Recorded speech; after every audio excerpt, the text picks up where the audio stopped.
Eu acho que isto é uma manobra pura e simplesmente propagandística que visa, perante uma situação de verdadeiro desastre anunciado para o país, anunciado e já declarado, estar a pretender fazer passar uma imagem de um governo que até agora só soube fazer cortes e que agora tinha adotado um memorando do crescimento e do emprego. Foi aquilo que os especialistas do marketing terão dito ao ministro Álvaro que seria interessante apresentar para fazer esquecer de alguma forma a política desastrosa que o governo tem estado a aplicar. Vamos lá ver.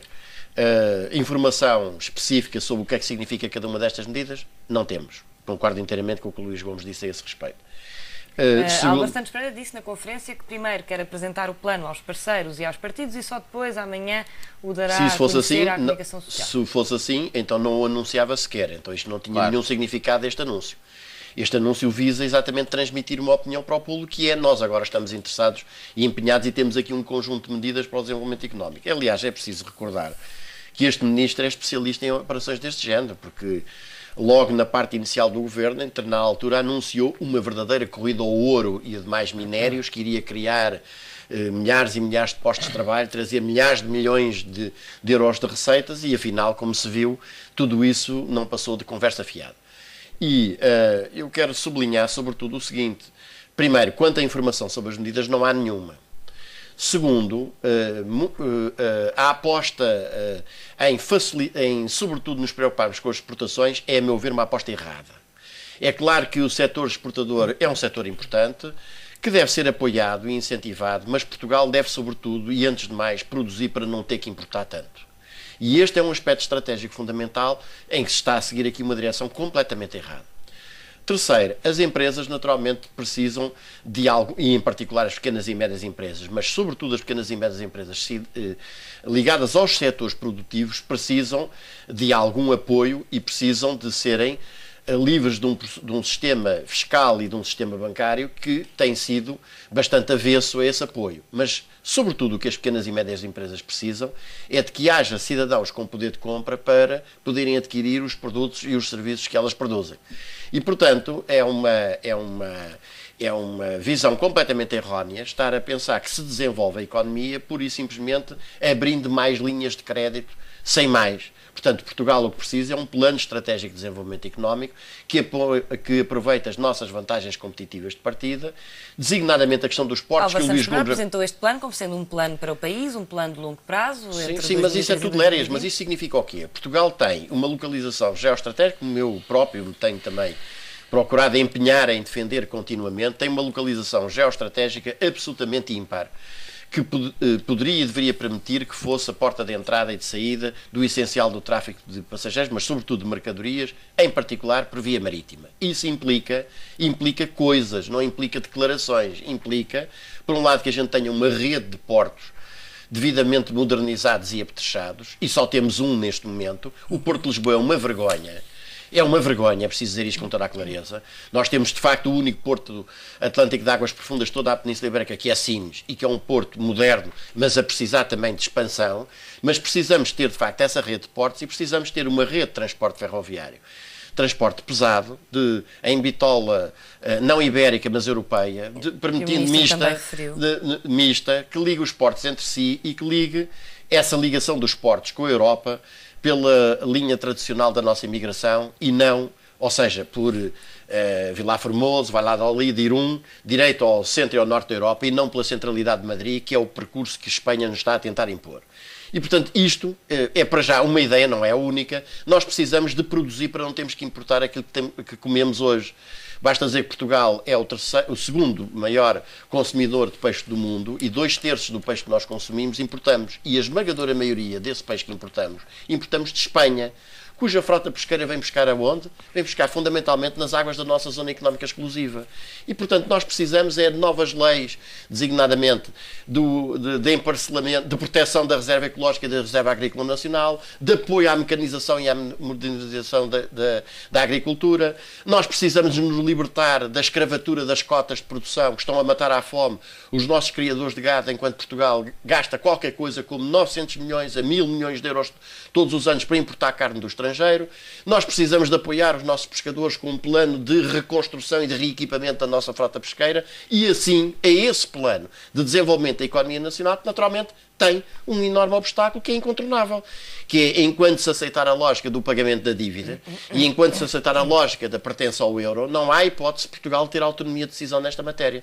E, portanto, eu acho que isto é, pura e simplesmente, propaganda que visa afastar o coro de críticas que se vem a reforçar relativamente à situação em que o país está a ser colocado com exatamente uma política de recessão, austeridade, recessão, austeridade. Mas a verdade é que o Governo tem também aqui, e peço-lhe que seja rápido para depois passar a palavra, tem aqui uma oportunidade e tem aqui, no fundo, o Governo tem que apresentar bons resultados, se quiser ter melhores resultados depois nas eleições, ou não ter resultados piores. O Governo, portanto, não tem mas eu julgo que é exatamente essa a razão, peço desculpa, mas acho que a sua pergunta é muito oportuna, porque eu julgo que a realização de uma conferência de imprensa deste tipo e este folclore todo em torno de uma pretensa política de desenvolvimento económico decorre exatamente disso, porque o Governo, até pelas últimas sondagens, está a perceber que o partido do Governo está em queda livre e que corre o risco de chegar às próximas eleições, uma vez que já se percebeu que nem o Presidente da República o admite, nem sequer o Partido Socialista quer que ele seja afastado, portanto o PS deixou cair a reivindicação das eleições antecipadas, para cozer em limo brando, digamos, julgando aqui numa maior vantagem eleitoral nas próximas eleições. É evidente que isto é uma tentativa de apresentar uma face desenvolvimentista a um governo que é o responsável pela destruição da capacidade produtiva do país. Avançamos então para esta questão das remodelações. Ontem entraram mais secretários de Estado, saíram 3, com um processo algo complicado e delicado. Pergunto-lhe se de facto também estas remodelações trazem, no fundo, mais instabilidade. Não, eu acho que a instabilidade resulta da política errada do Governo e nada adianta nem nada atrasa. As remodelações são simples mudanças de caras e normalmente correspondem à lógica de perder um ou outro anel, um chibeque qualquer, para manter os dedos incólumes. E, portanto, eu acho que, repare, só para ligar uma coisa à outra, quanto à questão dos secretários de Estado e quanto à saída de alguns deles, o que se sabe dos SOPs é um caso de polícia e, portanto, é um caso de aplicação com finalidades especulativas, não tem nada a ver, conforme eu fui ouvindo, já alguns opinion makers a tentarem destilar com medidas de contenção de custo. O que há ali é uma aposta de roleta pura e simples com dinheiros que são dinheiros públicos e, portanto, é um caso de polícia que deve ser devidamente responsabilizado criminalmente. E, portanto, se há membros de um governo que estão ligados a essas operações, devem pura e simplesmente ser demitidos. Portanto, sobre essa matéria não há dúvida nenhuma. Agora, independentemente disso, adianta alguma coisa que saia este secretário de Estado e que entre aquele, ou que saia até o ministro Álvaro Santos Pereira, porque já ninguém de facto liga a este tipo de campanhas mistificatórias? Não, porque a política do governo continuará a ser a mesma.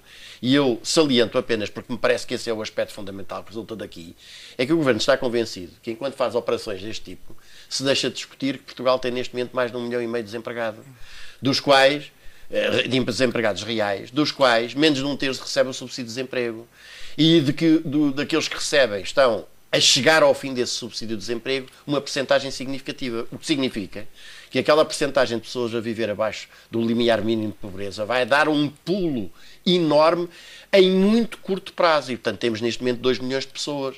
E vai dar um pulo, provavelmente, para cerca de 3 milhões de pessoas. A que só montes 2 milhões, que só não caem lá porque têm as medidas de caráter social que precisamente estão neste momento debaixo de mira, ou seja, as pensões, os subsídios de doença, etc, etc, etc. E, portanto, deixa de se falar nisso, deixa de se falar que se prevê para este ano uma taxa de crescimento negativa de 2,3%, deixa de se falar que no ano passado cada cidadão português teve que tirar do seu bolso o dinheiro indispensável para se pagarem qualquer coisa como 8,5 mil milhões de euros só de juros, qualquer coisa como 4,5 mil milhões de euros só para as negociatas das PPPs e 2,5 mil milhões de euros só para as negociatas das rendas excessivas na energia e dos combustíveis. E aqui, só aqui, já estão mais de 15 mil milhões de euros. E é aqui que está a razão de ser do agravamento do déficit e do agravamento da dívida. E, portanto, enquanto se mantiver a lógica de que Portugal amarrado ao marco,